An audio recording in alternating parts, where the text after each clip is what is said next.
Alors, effectivement, on est sur la fin hein, de ce travail, puisque logiquement, les derniers arbitrages doivent se faire à la CTN de septembre pour une application au 1er janvier 2017.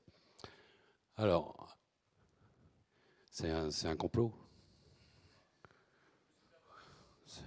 D'accord. Alors, si vous voulez, on va peut-être un peu commencer par un état des lieux.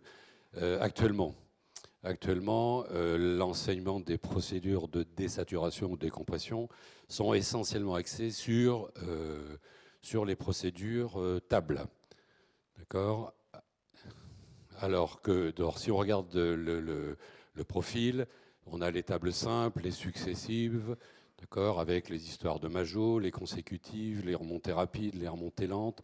Tout ça, on a dans deux cadres principaux. Le cadre des profils subis, c'est-à-dire qu'on attend d'arriver sur la zone rouge du manomètre pour décider de remonter. Et à ce moment-là, on met en œuvre la procédure de désaturation. Donc on est dans une utilisation simple et dans l'utilisation la plus complexe, une planification. D'accord ? Qu'est-ce qu'on voit apparaître aussi encore dans les cursus? On parle encore d'altitude. On est sur un positionnement assez minimaliste. On peut évidemment s'interroger aujourd'hui sur la pertinence d'enseigner l'altitude dans les cursus de formation, étant donné que les gens, vous, ça ne vous concerne pas beaucoup, bien sûr, quoique. Et les gens qui plongent en altitude, de toute façon, n'utilisent pas de table. Donc on peut raisonnablement se poser la question de savoir s'il y a un réel intérêt aujourd'hui à se prendre la tête à faire des corrections de paliers, de profondeur, etc. On a actuellement dans les cursus de formation sur le niveau 4 les éléments de calcul de table. Là encore, alors, ce qui réduit au calcul de la profondeur d'un premier palier. Là encore, on peut s'interroger sur la pertinence de cette affaire-là. D'autant que, d'abord, parce que dans la réalité, dans la pratique, on ne calcule jamais son palier. Et d'autre part, on peut aussi, historiquement, c'est un peu une dérive en fait. C'est-à-dire qu'au départ, le calcul était censé être un support d'explication pour avoir une idée un peu de la manière dont les procédures de désaturation se calculaient. Et puis au final, c'est devenu, ce qui était un moyen est devenu une fin. Et le paradoxe de cette affaire-là, c'est que je suppose qu'ici, vous n'êtes pas, je ne suis pas le seul à avoir fait ça, c'est que on met en place des stratégies de contournement de manière à ce que les gens, quand ils passent le niveau 4, se démerdent à régler ce problème-là. Et à la limite, même s'ils n'ont rien compris, le plus important, c'est qu'ils soient capables de le calculer. Ce qui est quand même en soi un léger paradoxe. J'en ai d'autres comme ça. Euh, D'accord. Et puis alors la place de l'ordinateur dans cette affaire-là. Alors même si on le voit, ça réapparaît un peu dans la réécriture des cursus de formation, elle est quand même pour le moins assez sommaire. Alors le constat de départ, il était simple, c'est que on avait les MN 90 qui était l'axe central dans l'enseignement de la déco dans les cursus, et puis de l'autre côté, on avait majoritairement les ordinateurs qui étaient utilisés. D'ailleurs, puisqu'on est à l'heure des sondages,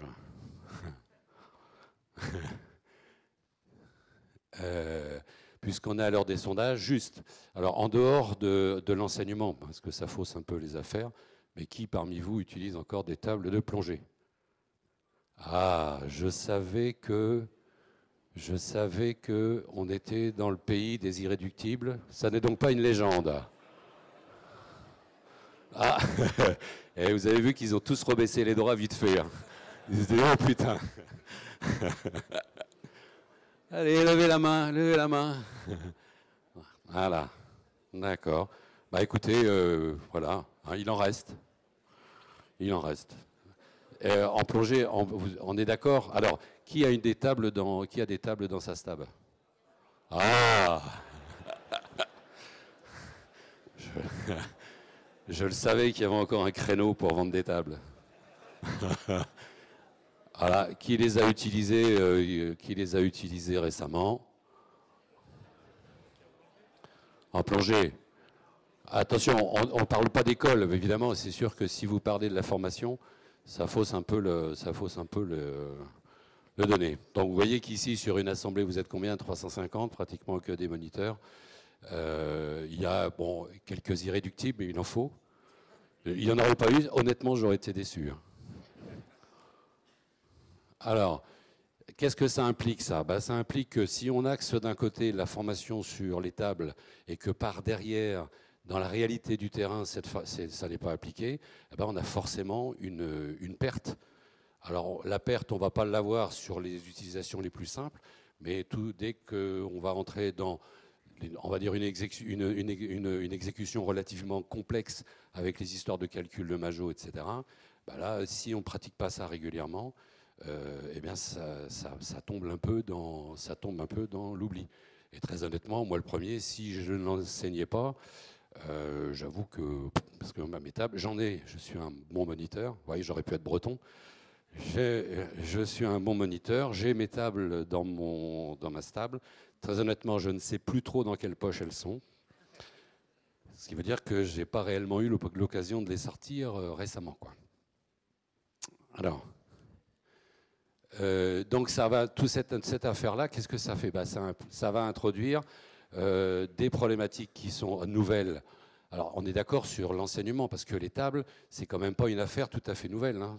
L'apparition des tables, c'est fin des années 80, début des années 90, et on peut dire qu'on a déjà un recul de 15 à 20 ans d'une généralisation de l'utilisation des tables. Donc c'est quand même pas d'hier. Hein? Ah ouais, ça a été du plomb dans l'aile à la MN90 parce que c'était la révolution, la MN90, et paf, voilà pas que les ordinateurs arrivent. Mais bon. Alors, ici, le problème évidemment qui se pose majeur, c'est on est confronté à le problème de l'ordinateur qui individualise la désaturation il faut faire cohabiter ça avec l'entité de la palanquée, où là, il faut, on dissocie pas, c'est pas chacun sa salade, il faut qu'on remonte ensemble. D'accord?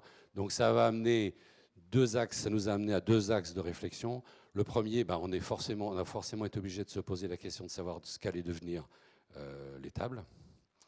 Et puis le deuxième, forcément travailler sur un principe de réalité et donc recentrer tout l'enseignement des procédures de désaturation, les recentrer autour de ce qui est utilisé, c'est-à-dire l'ordinateur. Alors les tables, commençons par ça. Quel avenir? On s'est forcément posé les questions. Est-ce qu'il faut les supprimer? Est-ce qu'il faut les conserver? Si on les conserve, avec quel statut? Quelle place on va leur laisser dans l'enseignement? Et là, je vois que j'ai cru comprendre qu'il y a des gens parmi vous qui étaient très inquiets sur le sujet. Est-ce qu'on conserve les MN90? Est-ce qu'on en prend d'autres? Tout ça, ça fait partie forcément des questions, des problèmes qu'on a dû étudier. Alors, commençons par les supprimer. Les supprimer, on est dans un pays où il y a une réglementation, il y a une législation sur la pratique de notre activité. Elle est dans le code du sport. Donc, premier endroit la première source d'information, ça a été le code du sport. Je vais vite sur l'article. Si on prend l'équipement du plongeur, pas de problème, parce que le code du sport nous dit qu'on doit avoir un moyen. Il dit pas, il n'impose pas la présence de table, il dit on doit avoir un moyen. Donc, c'est pas l'équipement du plongeur qui pose un problème. Par contre, premier écueil, première difficulté, toujours dans le même code du sport, c'est que les tables continuent à apparaître dans l'équipement de sécurité du bateau. D'accord? C'est vrai, je vous ai mis l'extrait, en milieu naturel, au-delà de la profondeur de 6 mètres, dans le bateau, il y a un jeu de table de décompression. Il y a un jeu de table. D'accord? On ne parle pas des MN90, il y a l'obligation d'avoir des tables. Alors forcément, s'il y a une obligation d'avoir des tables, c'est probablement pas pour faire joli, c'est que derrière, on doit forcément se poser la question de savoir dans quel cadre ces tables vont pouvoir ou devoir être utilisées. Ça, c'est le premier écueil. Et la deuxième difficulté, ce sont les notices des fabricants, qui, eux, ne se mouillent pas beaucoup dans cette affaire-là. Et pour la plupart, pour ne pas dire la quasi-totalité, ils nous disent quoi? Ils disent que ce qu'ils vous vendent, parfois fort cher, pour assurer votre désaturation, ça n'est qu'une aide à la décision. En matière de faux cul, vous admettrez qu'on ne fait pas beaucoup mieux quand même. Hein. Ils sont quand même relativement balèzes, les garçons. Et qu'ils continuent quand même à préconiser les tables. Si on fait un championnat d'hypocrisie, je pense que ces gens-là, ils sont pas mal placés. D'accord? Donc ça veut dire que du point de vue réglementaire, il paraît difficile, de toute façon, de supprimer purement et simplement les tables du paysage des formations fédérales. Alors maintenant, les conserver. Les conserver, le problème, c'est quel statut on va leur donner. Est-ce que... Alors, il apparaît que, puisque l'obligation de présence des tables est sur le bateau, on voit difficilement dans quel autre cadre que celui d'une procédure de secours elle puisse être utilisée. Et encore, très honnêtement, je serais curieux de savoir où est la réelle pertinence de cette affaire-là, parce que entre une palanquée qui aurait vraiment besoin d'une procédure et puis la réalité de mise en action, je ne suis pas sûr que ça soit très, très, très pertinent. D'autant que une palanquée, si tous les ordinateurs de la palanquée tombent en panne, je pense que raisonnablement, il était l'heure de rendre, si vous êtes bon pour voir le Seigneur assez rapidement, quoi. Votre heure est arrivée, il ne faut pas résister dans ce cas-là. Il y a quand même peu de chances que... Donc vous voyez que la présence d'État, même en elle-même, bon, on peut raisonnablement penser que c'est pour une procédure de secours et on a déjà encore du mal à imaginer dans quel cadre ça pourrait se mettre en œuvre. Alors après, pour qui? Alors si on est minimaliste, on va dire quoi? On raisonne en termes de prérogatives compétences, c'est-à-dire que puisque c'est une procédure de secours, donc ça ne peut concerner que les gens qui sont autonomes, donc ça apparaîtrait, un enseignement des tables apparaîtrait à partir du plongeur autonome niveau 3, et ça irait jusqu'au DP. Bon, on se pose la question éventuellement, comme on était des gens un peu curieux, on s'est dit, alors ça c'est l'application pure et simple du code du sport, éventuellement, est-ce qu'il y aurait une opportunité à quand même parler des tables au niveau 2? Ensuite, lesquelles? Parce que je vous ai dit tout à l'heure que la problématique, c'est comme on ne pratique pas une mise en œuvre, si on ne la pratique pas, on a relativement tendance à l'oublier, d'autant que sa mise en œuvre est de plus ou moins complexe. Alors, une utilisation simple, une lecture de tableau, ça, c'est pas très compliqué à remettre en œuvre, même si on ne l'utilise pas tous les jours. Un calcul de Majot, ça peut être un peu plus compliqué. D'autant que, je vous rappelle, si on leur donne comme statut un statut de procédure de sécurité, c'est pas forcément le moyen d'aller chercher dans le manuel pour savoir comment ça marche. Donc, on se pose la question de savoir, est-ce qu'il faut conserver les MN 90 alors qu'on a une procédure complexe qui est peu compatible donc, avec le caractère occasionnel d'utilisation, hein, c'est ce que je viens de vous expliquer. Alors on s'est posé la question aussi, on avait fait un peu de travail là-dessus, c'est est-ce qu'on pouvait arriver à travailler sur une version simplifiée? Alors ça marchait relativement bien jusqu'à 20-25 mètres, après ça devenait compliqué. La version simplifiée, ça consiste simplement à faire des contractions.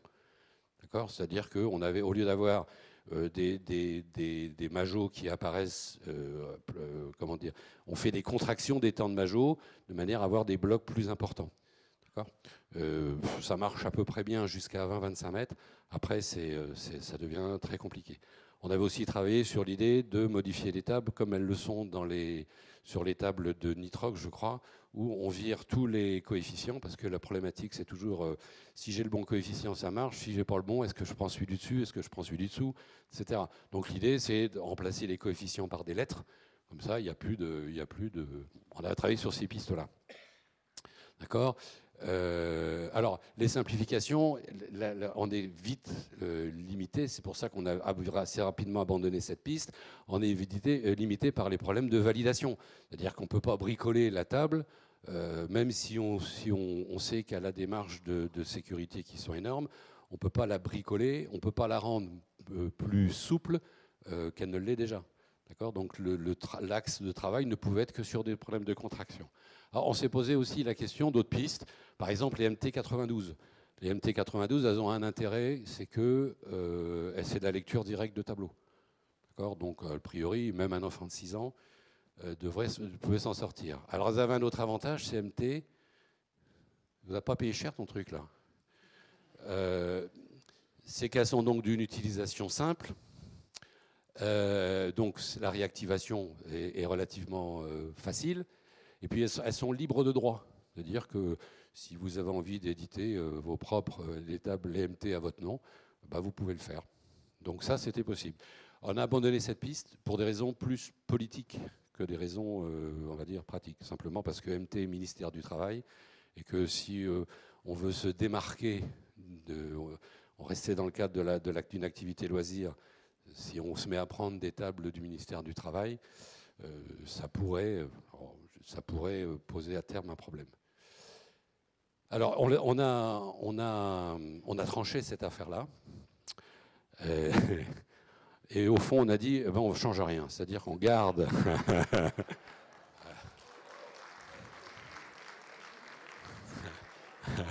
C'est vrai que les mauvaises langues auraient pu dire que j'aurais pu commencer par là.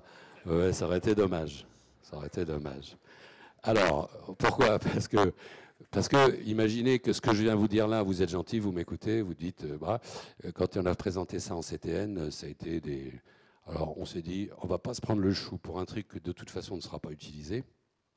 Donc, on reste sur l'idée qu'on enseignera, alors, probablement de manière plus simple, d'accord, mais on reste sur l'enseignement, on restera à un moment donné, quand on parlera des tables, sur l'enseignement des MT90, à peu près sous la forme sur laquelle elles sont actuellement.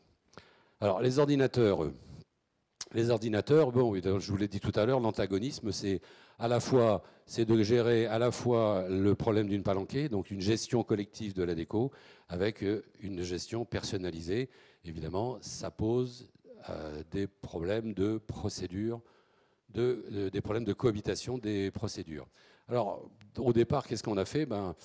On a pensé que ça allait être simple. Et là, on était franchement naïfs. Ça n'a pas été si simple que ça. Bon, on est parti sur un inventaire des différents problèmes qu'allait poser cette affaire-là. Alors, problème d'abord, c'est la multitude des appareils. Donc, grosso modo, aujourd'hui, et quand je vous dis ça, ça a peut-être changé depuis. Il faudrait changer ce bordel, là, parce que c'est vraiment une merde. 3 familles. On a 3 familles d'ordinateurs, 28, sur à peu près 28 appareils, avec X possibilités de réglage. Donc déjà, en matière de gestion collective, ça ne va pas être très simple. Alors, il y a un instructeur voisin de chez vous, je pense que vous leur parlez, au Normand, oui, vous leur parlez. Il a fait un mémoire assez intéressant là-dessus, et il s'est mis une bordée d'ordinateurs, c'était le rayon des ordinateurs du VP à lui tout seul, et il a plongé avec. D'accord ? Première plongée, très peu d'écart. Et au bout de quelques plongées, mais on arrivait très vite à des écarts extrêmement importants. D'accord ? Et ceci dit, on sait tous, bon, il y a des gens qui ont des Sunto là ? Oui. Allez, levez la main. Vous savez, c'est les ordinateurs. Ah, quand même. Et ils vous ont fait les prix, non ? Vous savez, c'est les ordinateurs, vous les mettez dans le sac de plongée, paf, ils donnent déjà du palier.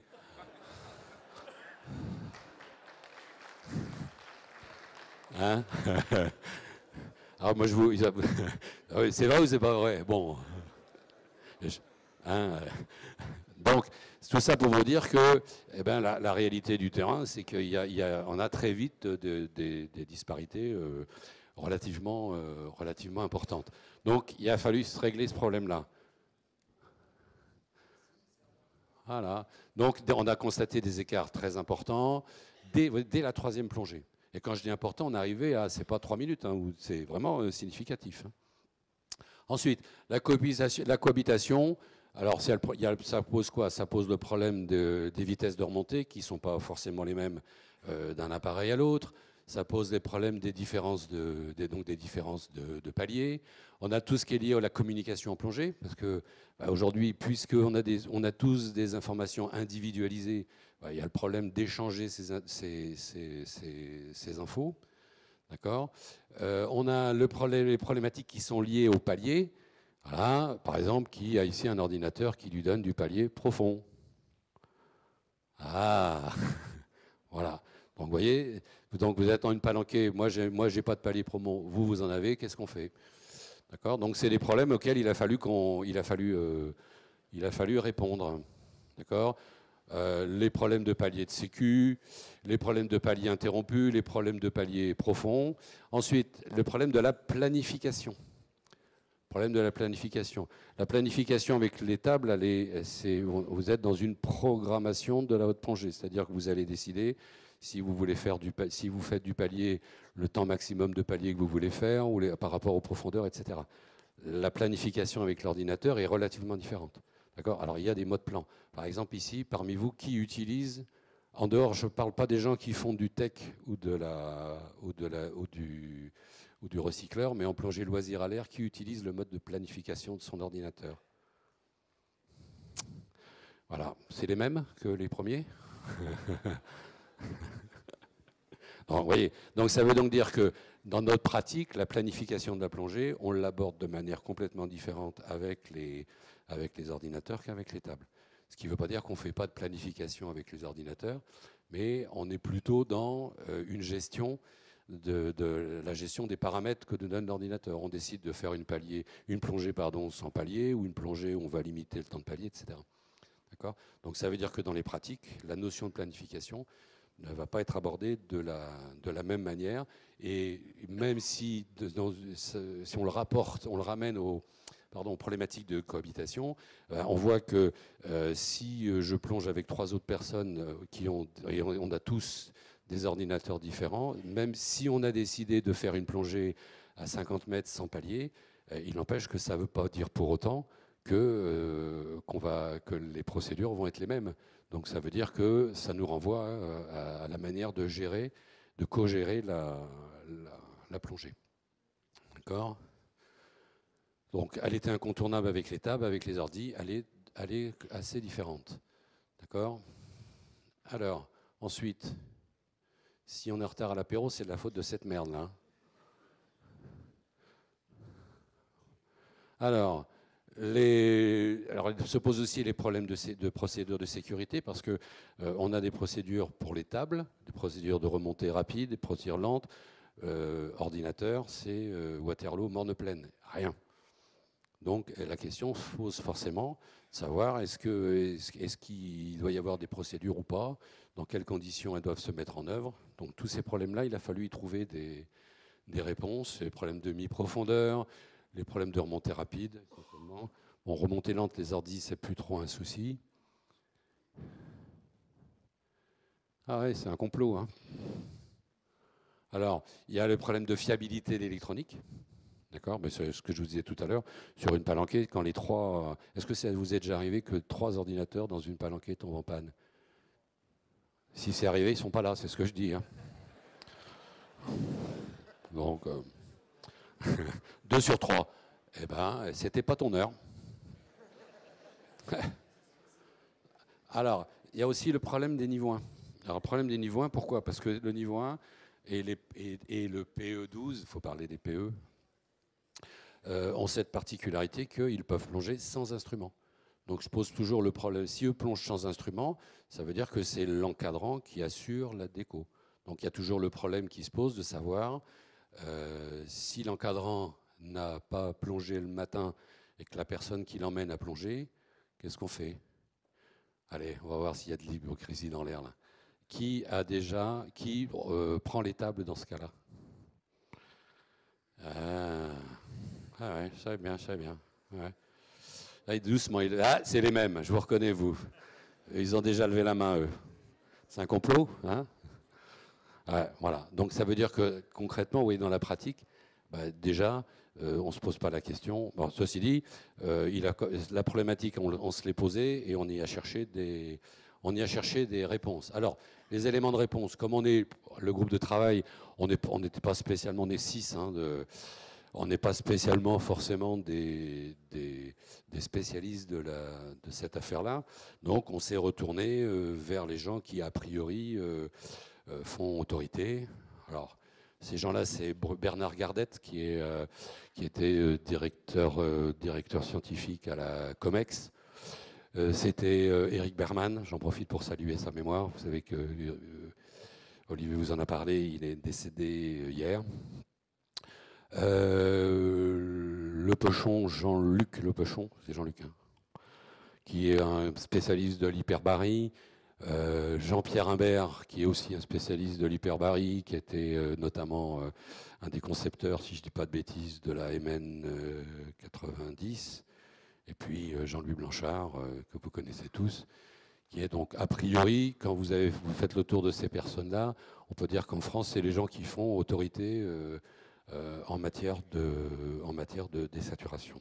Alors, ces problématiques-là, on leur a posé. On a rencontré Bernard Gardette et j'ai eu des entretiens, et Eric, et j'ai eu des entretiens téléphoniques avec les trois autres pour leur poser toutes ces problématiques-là. Alors, d'abord, le cadre des réponses. Il est important, le cadre des réponses. Évidemment, on reste dans le cadre de la plongée à l'air. On reste dans l'espace du code du sport, c'est-à-dire évolution 0,60. Donc ça exclut tout ce qui est plongée tech, nid trimix, etc. Et sur des temps de plongée qui restent des temps qui sont liés à l'autonomie du bloc. Donc ça met à part les problématiques des recycleurs, puisque par définition, les recycleurs permettent des temps de plongée beaucoup plus longs qu'en circuit ouvert. D'accord ? Alors, premier constat, ça paraît une évidence, mais ils ont commencé par ça, c'est de rappeler que quand la profondeur augmente et quand le temps de plongée augmente, le risque augmente. D'accord ? Et ça c'est là que c'est important, pas de façon, évidemment, pas de façon linéaire. C'est-à-dire que le risque est plutôt exponentiel que linéaire. D'accord ? Là-dessus, il y a les problématiques, je viens de l'évoquer, la problématique des recycleurs, c'est par rapport au temps de plongée, vu qu'il permet, donc ça exclut les problèmes. Donc je rappelle, on est dans du cadre de la plongée loisir à l'air en circuit ouvert, dans la zone 0,60, avec un stock d'air limité aux bouteilles de plongée que l'on utilise traditionnellement. Alors, si on va le problème de la cohabitation, ça a été assez simple. Pourquoi ? C'était le bon sens. C'est ce qu'on fait tous déjà depuis qu'on utilise des ordinateurs. C'est que, encore une fois, en circuit ouvert, sur des temps assez courts, la règle qui s'impose, qui est la logique même, c'est d'utiliser la procédure la plus pénalisante ou sécurisante, si vous voulez. Je vois qu'on va faire de la sémantique. La plus sécurisante, évidemment, c'est ce qu'on fait, c'est ce qui apparaît le plus judicieux. Ce qui veut dire que pour quelqu'un qui ferait plus de paliers que ce que lui donne son ordinateur, ça pose strictement aucun problème. L'ordinateur le gérera sans problème. Alors évidemment, on est dans le cadre de 2 plongées par jour, et on reste dans le cadre d'une pause de 24 heures par semaine. Et c'est les trucs que vous connaissez, on évite les yo-yo et on évite les profils inversés. Donc on va dire, à l'OS, il n'y a pas grand-chose de nouveau là-dessus. C'est des règles qu'on est déjà, a priori, censé déjà respecter avec l'utilisation des tables. Histoire de 2 plongées par jour, il y avait un peu de polémique là-dessus, notamment des gens comme Humbert qui disent... il n'y a pas de raison, on peut faire, les ordinateurs, ils peuvent gérer ça, on peut faire 2, 3, 4 plongées. La limite, et d'ailleurs ce qui se passe, je suppose que parmi vous, il y en a quand même qui vont dans les eaux chaudes, c'est quand même assez fréquent qu'on vous propose 3, voire 4 plongées par 24 heures. La différence, c'est qu'en général, ce n'est pas des plongées très profondes, que l'eau est chaude.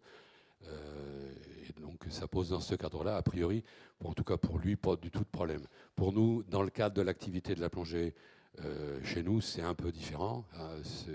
Dès que l'eau est froide, que les conditions de plongée deviennent plus difficiles, il vaut mieux rester dans le cadre de cette règle des 2 plongées par 24 heures. Les paliers profonds. Là, je vais décevoir sans doute ceux qui en ont. A priori, alors il y a déjà une étude, Gardette qui avait à la COMEX a fait une étude sur cette affaire-là déjà dans les années 90, donc c'est pas nouveau, qui a mis relativement en évidence que ça n'avait pas grand intérêt. Alors c'est pas spécialement dangereux parce que de toute façon c'est des paliers qui sont par définition des paliers très courts, mais ils ne présentent pas vraiment d'intérêt, sinon que de rajouter, de faire davantage de bulles, et qu'il n'y a pas, dans le cadre de notre activité, pas d'avantage, ça n'a pas vraiment de lieu d'être. Alors globalement, le problème c'est que ça existe. Et que dans une palanquée, ben, je sais pas, c'est les Marès, je crois, je ne veux pas dire du mal que des Sunto quand même, qui doivent régulièrement donner du profond. La question est, bah, faut se mettre d'accord, c'est tout. La règle, c'est évidemment, il faut éviter, il faut se mettre d'accord avant et pas s'engueuler à mi-profondeur pour dire moi je m'arrête, non, non, moi je continue, ça marche pas. Donc les faire ou pas les faire, ça n'a pas une importance, ça n'a pas une importance majeure. Le plus important, c'est de se mettre d'accord. D'accord. Ensuite, les procédures d'urgence. Ah, alors ça, c'est le problème des remontées, des vitesses de remontée rapides. Hein. C'est la fameuse règle de la mi-profondeur, avec les 5 minutes passées au fond, etc. Les 5 plus 3 pour la procédure des tables. Alors, pour tous, hein, j'ai posé la question clairement aux 5, pour tous, ça reste, j'ai écouté bien ce que je vous dis, ça reste une bonne solution. Plutôt que de ne rien faire, ça reste une bonne solution. Alors qu'il y a quand même pas mal de polémiques autour de cette affaire-là. Mais alors moi, on vous livre hein, simplement l'idée de l'opinion des gens qui font autorité. Alors évidemment, il faut le faire sous certaines conditions. Mais vous allez voir, là encore, pas grand-chose de nouveau.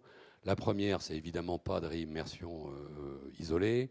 Ensuite, ça suppose que les gens sont dans un état psychologique et physique acceptable. L'idée, c'est pas d'aller les achever et de ramener le corps à la famille. Et ensuite, et ça c'est important, c'est qu'on conserve le même modèle de désaturation. C'est-à-dire que si vous redescendez, ça veut dire qu'on reste sur un modèle de désaturation à l'ordinateur. Et encore une fois, on prend la procédure qui sera la procédure la plus pénalisante dans la palanquée qui a fait la réimmersion. Sur cette histoire-là, il y a un gros paradoxe parce qu'il y a beaucoup de gens qui sont contre. Et puis on constate quand même que, en tout cas moi c'est un constat que j'ai fait notamment sur les MF2, c'est que quand on met un pendeur à l'arrière du bateau et on donne la possibilité de faire la mi-profondeur, quasiment tout le monde l'a fait.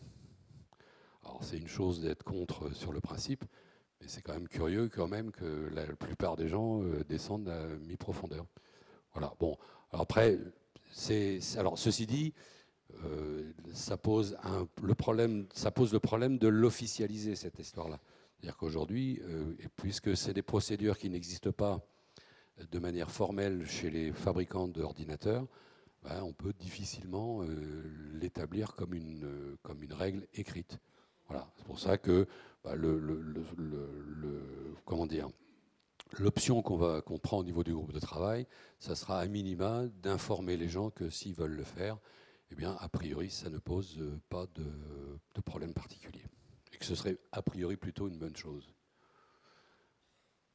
Alors, on va y arriver. Alors, les histoires des paliers interrompus.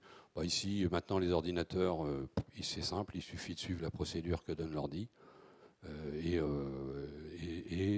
de reprendre, là encore, on est sur l'idée de la procédure la plus sécurisante ou la plus pénalisante. Alors je crois qu'il y a des dissertations, vous avez des ordis qui font faire tous les paliers, d'autres qui ne font faire que le palier interrompu.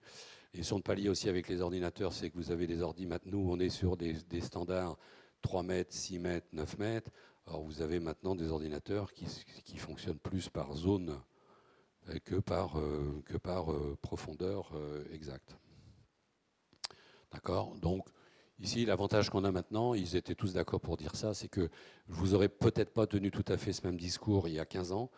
Aujourd'hui, les ordinateurs gèrent, avec des marges de sécurité relativement importantes, ils gèrent toutes ces affaires-là sans aucune espèce de difficulté. D'accord ? Donc, on reste sur cette règle des délais de 3 minutes pour reprendre le palier interrompu. Alors, les histoires des plongeurs débutants maintenant. Donc, ce que je vous disais tout à l'heure, pas d'obligation de moyens individuels pour la déco des niveaux 1 et des PE 12. C'est le problème du changement d'encadrant dans la journée. Voilà, ils disent tous que pour être souci. D'ailleurs, concrètement, cette affaire-là, on l'a validée de fait, puisque Ça fait probablement 20 ans que tout le monde procède de cette manière-là. Et il n'y a pas d'accidentologie significative. Alors, je ne suis même pas sûr qu'il y ait un seul cas d'accident de décompression dans la zone 0,20 mètres chez les débutants. Je ne pense pas qu'il y ait un seul de recensé. Ce qui veut dire que de fait, ça valide. Tous les gens qui ont fait ça ont été des cobayes et ça valide, ça valide la procédure. D'accord ? Donc 0,20 mètres, pas de souci. Alors d'autant qu'on est sur des temps relativement courts. Alors c'était une préconisation de Bernard Gardette qui lui dit d'autant que à ce moment-là, on peut encourager le fait de faire un palier systématique de 3 minutes à 3 mètres. Si vous regardez dans la courbe de sécurité, une plongée 0,20 mètres, vous y collez en plus un palier de 3 minutes à 3 mètres, si vous arrivez à faire un accident avec ça, c'est quand même assez peu probable. La preuve, c'est qu'il n'y en a pas. D'accord ? Alors, maintenant, c'est poser la question sur quel enseignement mettre en place. Une fois qu'on a eu la réponse à tous ces aspects, donc en préambule, on tenait à ça, c'est éviter l'alarmisme. C'est-à-dire qu'aujourd'hui, dès qu'on parle de décompression, on parle d'accident, etc., on a l'impression qu'on est une activité extrêmement dangereuse. Moi, mon fils, j'ai préféré le voir faire de la plongée que de prendre le vélo pour aller tout seul à l'école. Et faire du vélo, c'est infiniment plus dangereux. En termes de statistiques de probabilité d'accident, c'est infiniment plus dangereux que la plongée sous-marine. Encore une fois, dans le cadre dans lequel on la pratique. Ça veut dire que le risque est très faible. La preuve, c'est qu'on n'a pas une accidentologie par rapport au nombre de pratiquants. On n'a pas une accidentologie qui soit... alors évidemment, quand il y a un accident de plongée, encore, c'est que les journaux n'ont rien d'autre à foutre que de se mettre ça sous la dent. Ils en font 3 pages et on en parle comme si c'était des accidents majeurs. Mais en réalité, ça reste relativement marginal. Sauf ce truc-là. Alors, donc globalement, d'accord, le risque est extrêmement limité. Alors, pour vous illustrer ça, c'est Bernard Gardette qui nous a, pour le fun, qui nous a dit, la COMEX s'est amusée, a fait un calcul de probabilité d'accident. Alors, attention, ici je mets un bémol, c'est en termes de, on respecte les procédures à la lettre, etc. D'accord ? On évacue les aspects, tout ce qui est lié au comportement humain, etc., aux erreurs de procédure humaine, etc. D'accord ? Alors pour le fun, s'il y en a que ça, ça fait rêver, hein, certains. Voilà la formule qu'ils utilisent. Hein. Oui, bon. C'est pour eux. Alors, ce qui est intéressant, c'est la conclusion. Pour une plongée de 15 minutes à 60 mètres, le risque d'ADD est de 1 sur 16 000.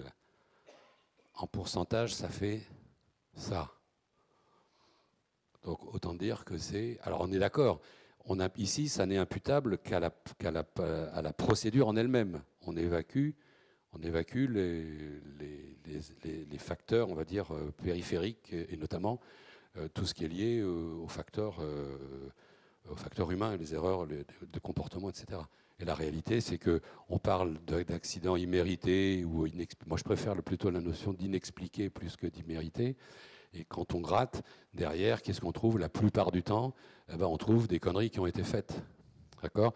Alors les conneries, ça peut être des erreurs de procédure, mais ça peut être aussi le fait de jouer sur les marges de sécurité. Bon, c'est clair que si vous êtes couché à 3 heures du matin avec 2 grammes dans chaque poche, le risque d'accident est plus tout à fait le même que si vous vous êtes couché de bonne heure et si vous n'avez bu que de la badoie. D'ailleurs, c'est bien connu, le plongeur ne boit pas. Hein ? Moi, le plongeur qui boit, c'est une légende. C'est une légende. Alors, c'est posé aussi donc forcément le problème des contenus quel contenu de formation.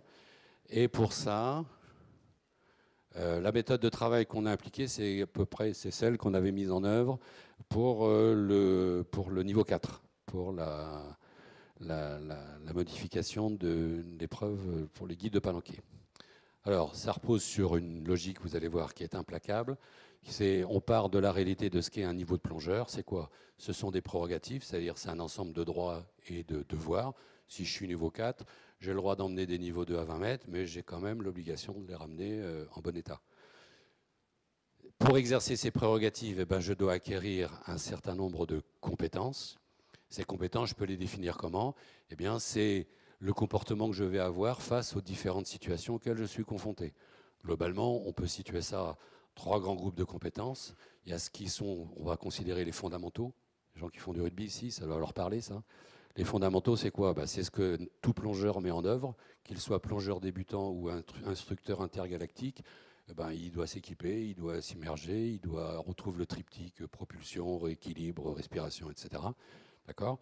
Ensuite, on a ce qui est lié au scénario on va dire, d'accidents possibles, de situations anormales possibles. Bon, ça va varier en fonction des prérogatives. Et puis, il y a ce qui est lié aux prérogatives propres, c'est-à-dire, par exemple, ce qui va être lié aux prérogatives liées à l'autonomie ou liées à... D'accord. Donc, c'est cet ensemble-là. Ensuite, pour acquérir ces compétences, on a besoin de moyens. Et ça, c'est ce que vous connaissez, hein, tous, les fameux savoir-faire. Je vais y arriver, savoir et savoir-être. D'accord? Ça, ce sont quoi? Ce sont les moyens, ce sont les outils qui permettent d'acquérir les compétences utiles à l'exercice des prérogatives du niveau préparé. Ça va? Jusque-là, on parle la même langue encore. Ouais, c'est pareil. Alors, dans le cas des procédures de désaturation, on se situe où, nous? On est là. C'est-à-dire qu'on est bien dans l'acquisition de compétences.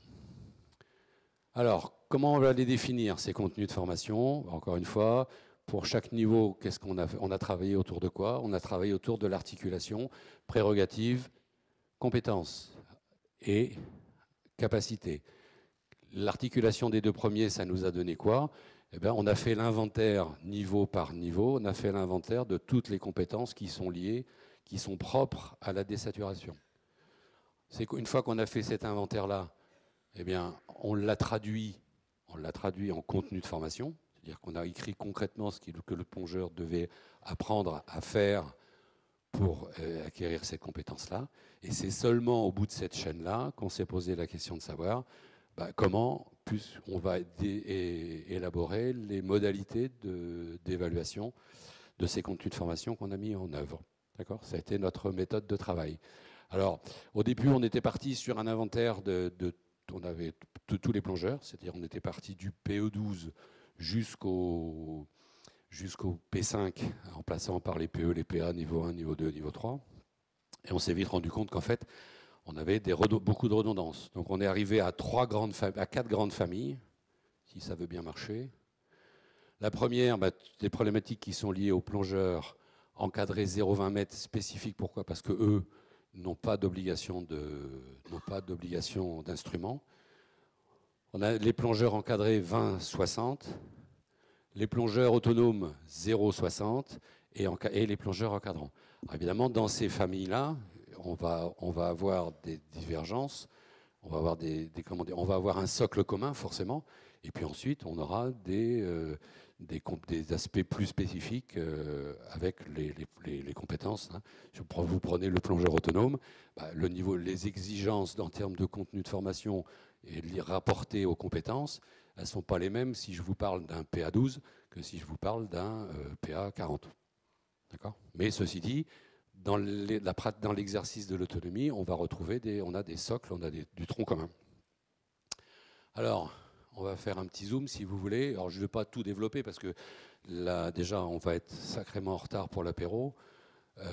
J'ai fait 2 zooms simplement sur le plongeur autonome 0,60. Alors, en termes de compétences, alors attention, on est d'accord, c'est les compétences spécifiques, ça ne veut pas dire que c'est les seules, mais les autres, elles sont acquises dans le cadre du PE, puisque avant d'être un plongeur autonome, on est d'abord un plongeur encadré. Donc, les autres sont acquises dans le cadre du plongeur encadré.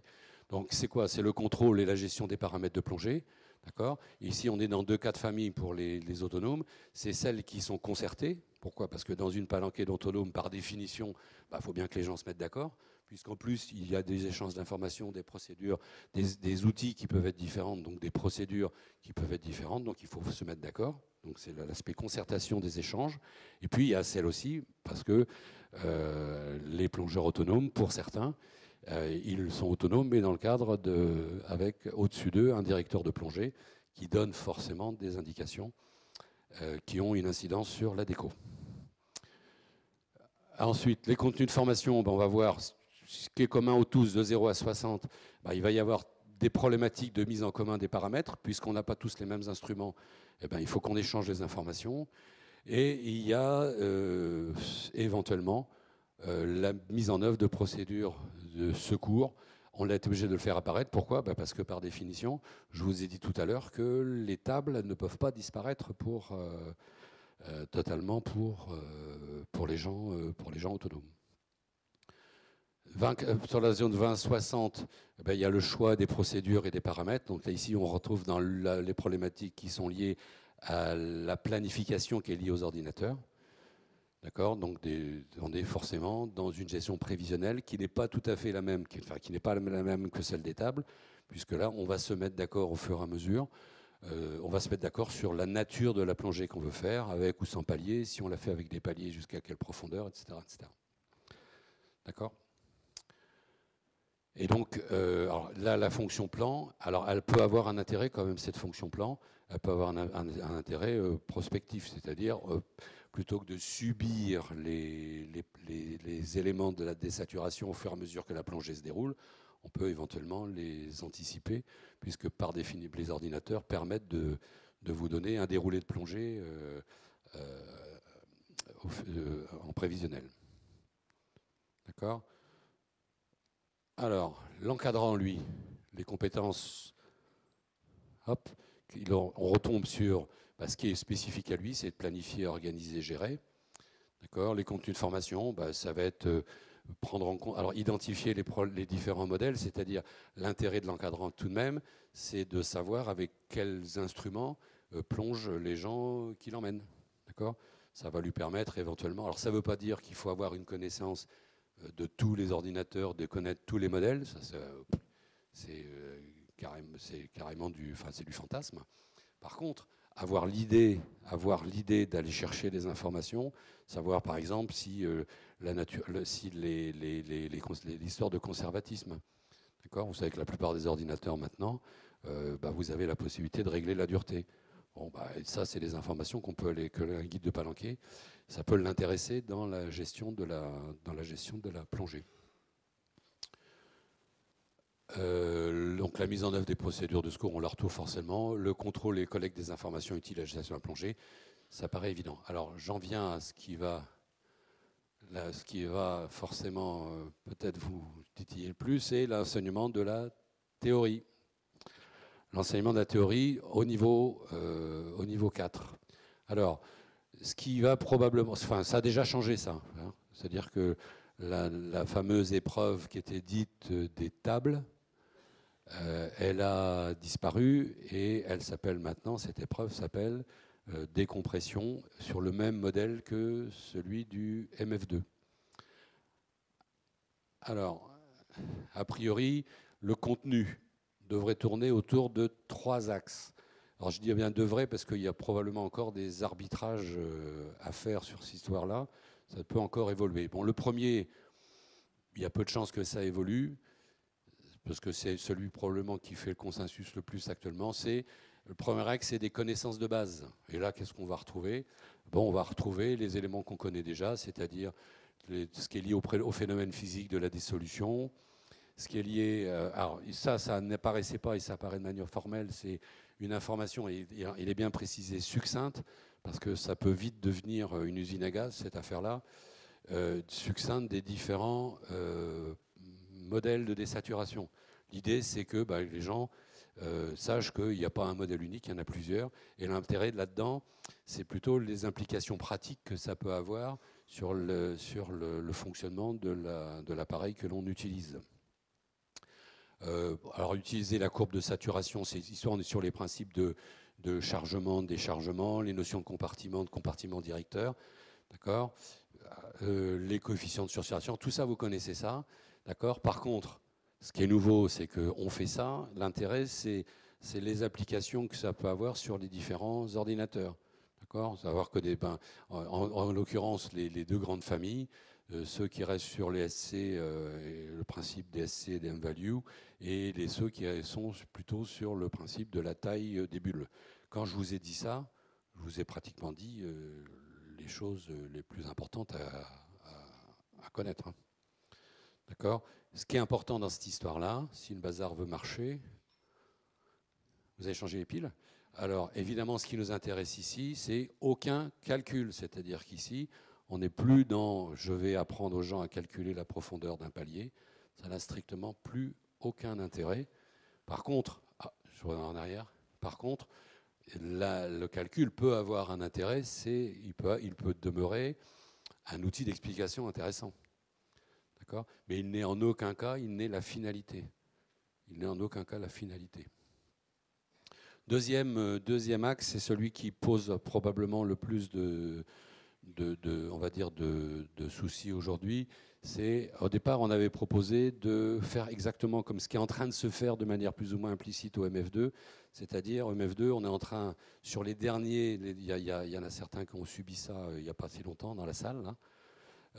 On a tendance à extraire la partie accident ADD des accidents et pour le traiter dans le volet d'éco. Bon, ça, c'est la tendance du MF2 actuel.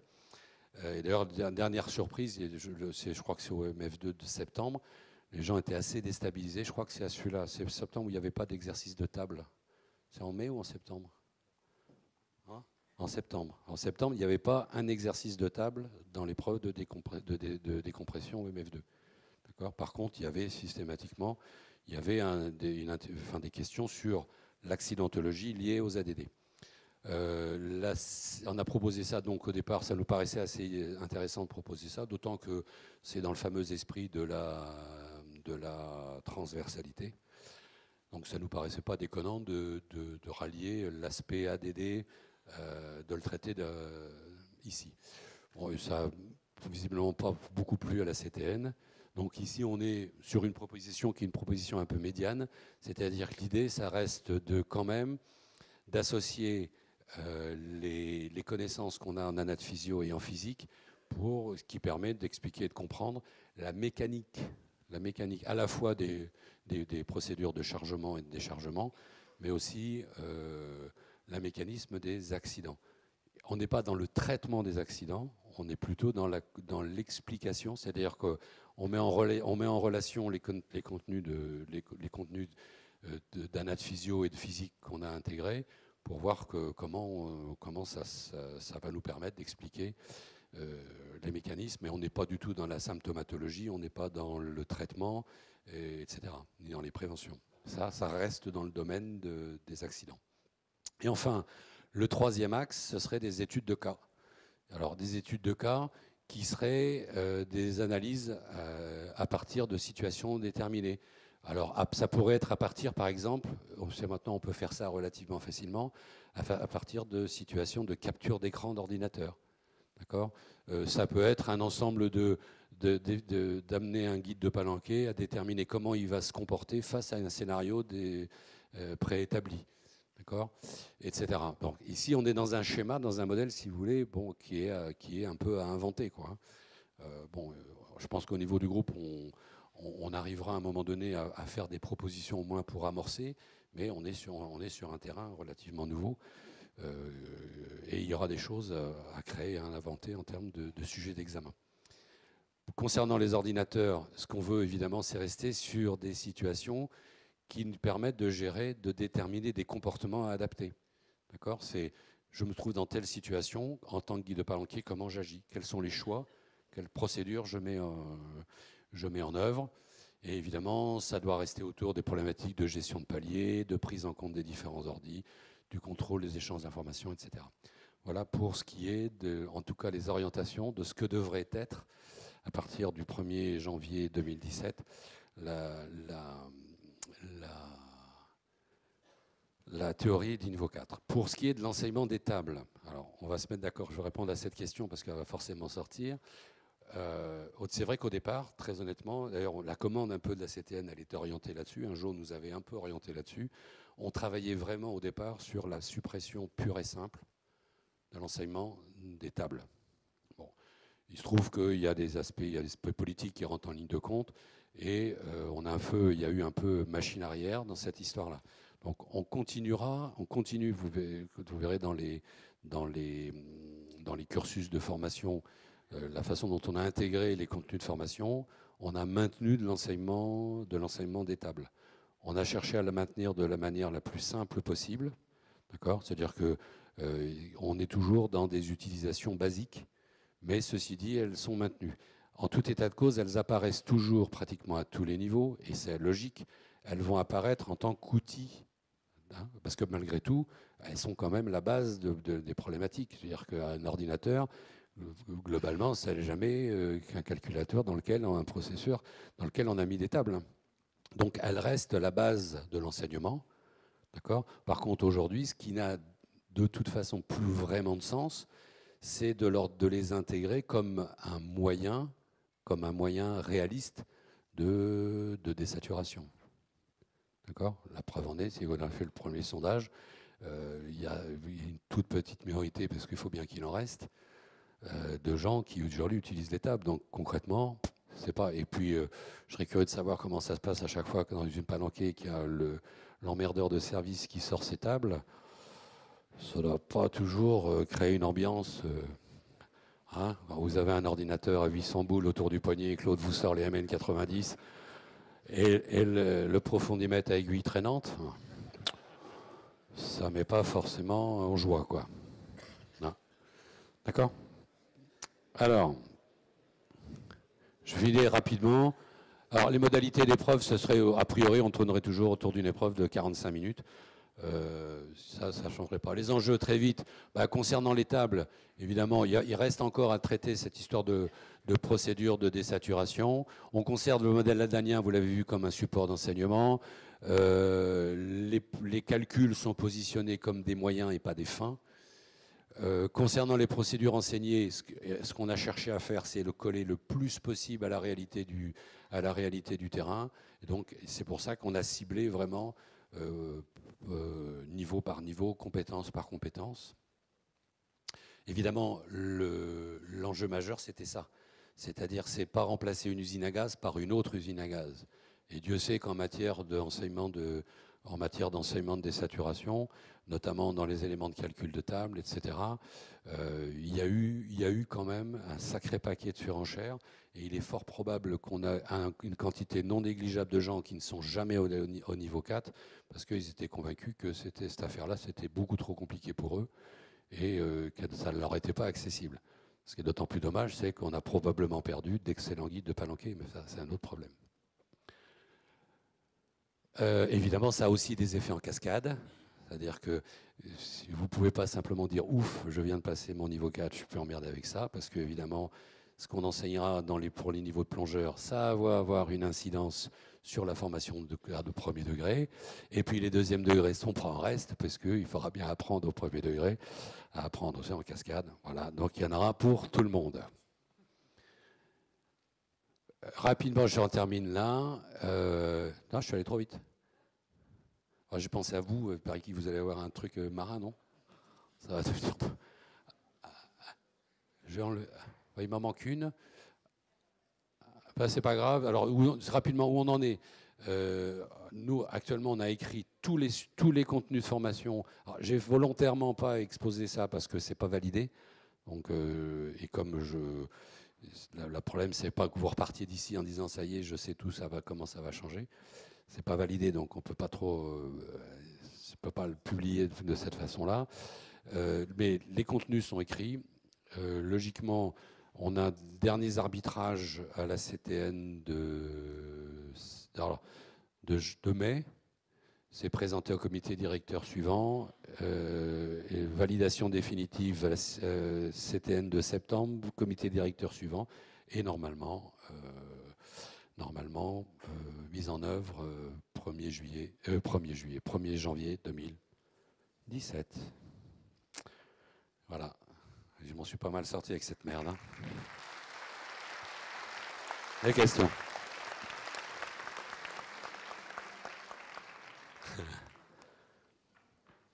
Pas un petit sondage là? Oui.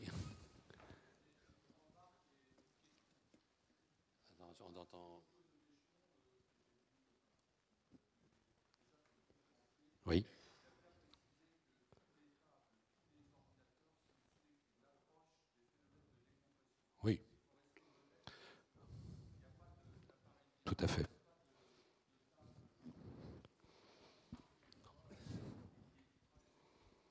C'est vrai. Ouais. Alors, sur le premier aspect de ta remarque, alors, la première. Oui, vas-y, vous finis. On t'entend pas du tout, hein. Je ne sais pas si les gens entendent, là, mais. Non. Vous faites la gueule, il n'a pas droit au micro, lui. Il est connu déjà pour ça ou. Je pensais avoir parlé fort. Oui, non, il faut Oui. que je reprenne. Bon, fais gaffe parce que là, tout le monde t'entend. Hein. Jean-Claude Lopéchon, Oui. qui était venu nous faire une conférence et que j'ai eu en cours, nous a bien dit que toutes les tables, tous les appareils qui sortent, ça n'avait qu'une approche des phénomènes de décompression qui se passent dans l'organisme. Donc il faut rester quand même modeste. Bien sûr. On n'a pas parlé bien sûr des profils. Il y a des gros, il y a des petits, il y a des maigres, il y a des femmes, Ah il y a bon des hommes. Moi, j'ai pas vu ça. Mais ça reste qu'une approche des phénomènes de décompression. Oui. Et ma question, c'est le palier de sécurité qui a été effleuré. Alors, là, pour répondre à le premier aspect, oui, tu as raison, sauf que aujourd'hui, on peut raisonnablement dire que les outils qu'on utilise sont des outils fiables. Que ce soit des outils qui aient une approche qui puisse être relativement approximative de ce qu'est la réalité anatomique et physiologique du processus de désaturation, d'accord, mais n'empêche que raisonnablement, on peut dire que lorsqu'on utilise un ordinateur qui est vendu sur le marché aujourd'hui, eh bien, on a un moyen fiable de faire de la plongée sans voilà. Après le reste, j'ai envie de dire, c'est vrai, il est par exemple beaucoup plus extrémiste. Lui, sur continuer à enseigner le modèle aldanien, lui il dit que c'est des conneries. Bon, alors il a ses arguments, mais il a des arguments de scientifiques et des arguments de scientifiques qui veulent, dont comment dire, dont le souci, c'est d'être le plus près possible de la réalité. Nous, ce qui nous intéresse, c'est que les gens, c'est des problématiques, on est plus sur des problématiques de vulgarisation. Et ce qui nous intéresse, c'est que les gens, ils aient une approche, même si elle est relativement grossière, mais des différents mécanismes qui se mettent en œuvre. D'accord ? Alors, sur les histoires de paliers de... Alors, oui, on parle de palier de sécurité, palier de principe. Bon, un palier de sécurité, c'est vrai que c'est des gros débats, ça. Est-ce qu'il faut le faire, est-ce qu'il ne faut pas le faire? Ils sont tous à peu près d'accord pour dire que le palier à 3 mètres, ça ne mange pas de pain. On ne prend aucun risque à prolonger un palier à 3 mètres. D'accord? Après, c'est peut-être pour les paliers plus profonds, c'est peut-être un peu différent. Après, le palier de principe, il est, comment dire, la problématique qu'il peut poser, c'est plus des problématiques qui sont liées au contexte dans lequel ils sont mis en œuvre que le palier par lui-même.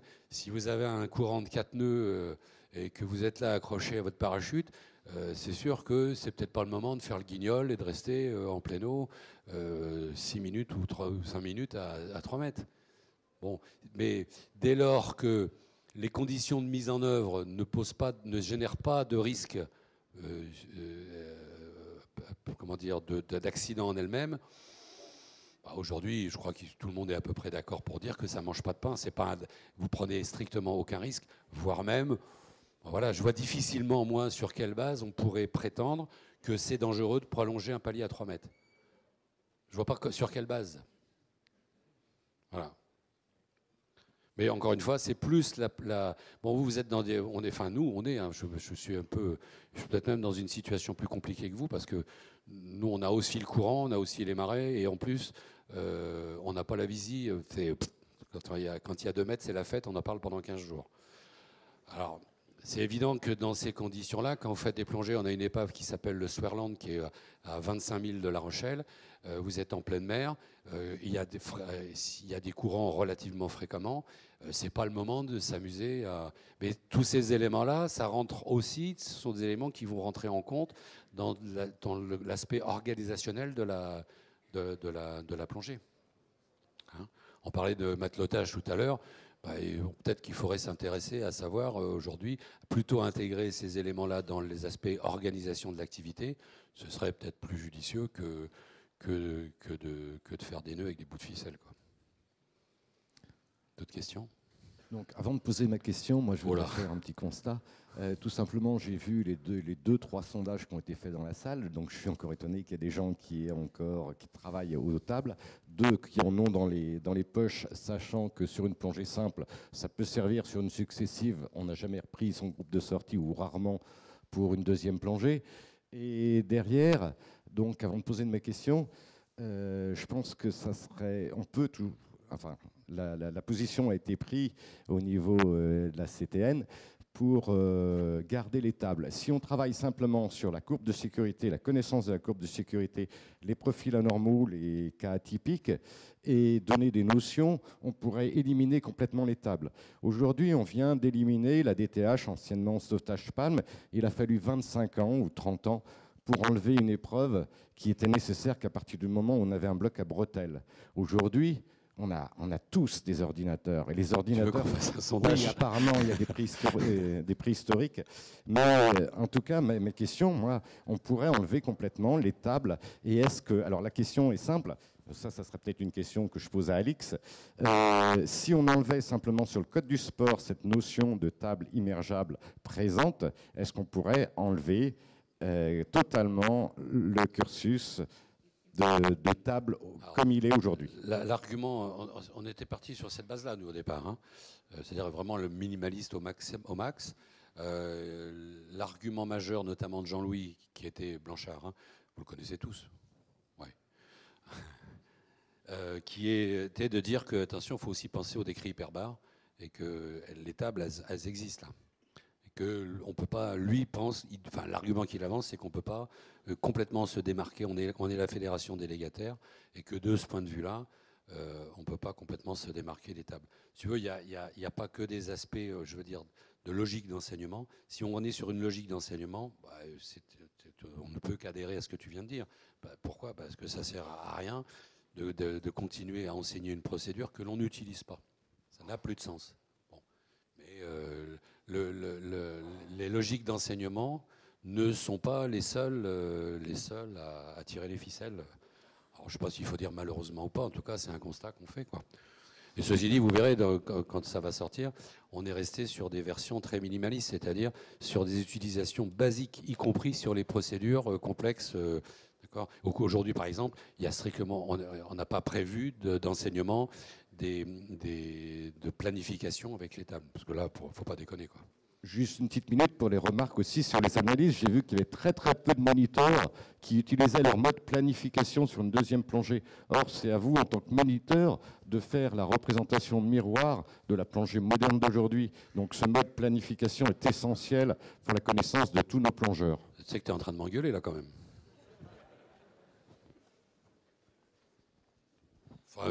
Moi, très honnêtement, moi je ne l'utilise pas très peu parce que dans la réalité, quand tu fais une plongée, alors, ça ne veut pas dire que tu subis ta plongée, ça veut dire que la gestion des paramètres, tu l'anticipes. Moi, quand je décide et ça veut dire que c'est beaucoup plus intéressant aujourd'hui d'apprendre aux gens à travailler avec les informations que leur donne l'ordinateur que de rentrer dans le mode plan. Et puis, très honnêtement, pour certains ordinateurs, rentrer dans les procédures d'utilisation, si tu n'as pas fait Polytechnique, tu as peu de chances d'y arriver, quoi. Oui. Ouais, j'avais une question. Apparemment, il y en a qui sont pressés pour aller à l'apéro. Ah, je les comprends, mais c'est pas de ma faute. Comme certains parmi nous, moi j'ai connu et j'ai commencé à travailler avec les tables GR65, avec les tables de la Comex. C'est marrant, t'as pas l'air si vieux que ça. Merci. Mais et c'est vrai qu'après, quand on nous a en quelque sorte imposé les tables MN90 et puis les premiers ordinateurs, j'ai eu la chance de commencer à plonger avec les premiers ordinateurs qui sortaient, qui ne donnaient pas les durées de palier d'ailleurs. C'était assez problématique. Et aujourd'hui, je me dis, mais je vois, il existe des tables américaines avec des coefficients de risque, 1 pour 1000, 1 pour 10 000. On peut faire des plongées de pratiquement 1 heure à 60 mètres sans palier avec des 1 pour 2000. Mais tous ces tables-là, il n'y a pas d'obligation finalement de les utiliser, c'est ce qu'on disait. Les ordinateurs n'indiquent pas finalement ils disent voilà, comme on disait, il y a de l'hypocrisie derrière, c'est que normalement c'est juste une aide à la décision, et ça a toujours été une aide à la décision. Quand on plongeait à 30 mètres pendant 30 minutes, on n'avait pas de palier avec les GR65. Aujourd'hui, on a 10 minutes de palier. Moi, ce que je dis à mes élèves, c'est pas parce que la table ou l'ordinateur vous dit il n'y a pas de palier à faire, vous êtes sauvé, qu'il faut jouer le guignol après ou ne rien faire. Parce qu'avant, quand on sortait de l'eau après 30 minutes à 30 mètres, eh bien, on disait c'est bon, j'ai pas de palier, tout va bien. C'est pas vrai, puisque d'ailleurs on les a corrigés post-mortem ces tables. Et aujourd'hui, c'est la question que je me pose. Je me dis, c'est vrai qu'enseigner les tables ne présente plus beaucoup d'intérêt. D'ailleurs, moi, je n'ai pas de table parce que je plonge avec 2 ordinateurs. Il y a des ordinateurs pas chers de secours. Mais pendant ce temps-là, on a quand même besoin d'inculquer plutôt une notion sur le risque lié à ça. C'est-à-dire qu'un ordinateur ne fait pas tout. Une table, c'est pas parce qu'on plonge aux tables qu'on est sain et sauf après une plongée. Et je pense que parler des tables et de l'historique et justement des problématiques qu'engendrent ces tables et ces notions de sécurité me semble aussi un élément très essentiel. Oui, qu'elle reste la base de l'enseignement des principes, oui. Après, dire qu'il faut impérativement maîtriser les procédures en termes de procédures de désaturation, ça ne correspond pas à la réalité du terrain, en tout cas. Bon, on arrête là. Ouais, on va juste une dernière. Qui c'est qui a le micro? Vas-y, alors si c'est une question... Non, c'est bon? Ok. Ouais, merci. Non, ouais, non. Non, il a déjà eu la parole. On va remercier Eric. Allez. Bonjour. Non. Bon, ben, vous avez failli dans l'apéro. Non. Tu as parlé de la réalité sur le T'es du 29, toi? Ouais. Pas 69, hein, 29. Donc tu as parlé de la communication. Oui. Ce qui est très intéressant. Est-ce qu'on voit qu'il y a énormément de problèmes dans la communication quand on est au palier? Est-ce que vous êtes penché justement sur ça pour que tous les moniteurs ont à peu près la même communication pour donner ça aux élèves? C'est-à-dire que, par exemple, quelqu'un qui a 3 minutes de palier à 3 mètres ou à 6 mètres, quelle va être sa communication? Est-ce que vous êtes penché là-dessus ou tout le monde fait sa sauce et puis après on voit que... Ça fait partie des compétences à acquérir dans le cadre de l'autonomie, dans le cadre pour les autonomes et pour les encadrants. D'accord? Le problème de la communication, au-delà du problème de la communication pour les encadrants, c'est qu'ils ont besoin d'informations pour gérer la désaturation de leur palanquet. Eh ben, il va falloir il faut qu'ils mettent en œuvre des moyens pour récupérer ces informations, récupérer et les bonnes informations et au bon moment. Donc chacun fait sa sauce, quoi. Chacun fait sa sauce. Quand j'ai dit ça, il n'y a pas 50 millions de façons de faire quand même, si? Sur le terrain, nous on voit qu'il y a aussi plusieurs façons de faire. On va reprendre sur l'affaire de la communication, on n'y arrivera pas aujourd'hui de toute façon parce que chaque personne est sensible à ça. Je remercie Eric pour son exposé.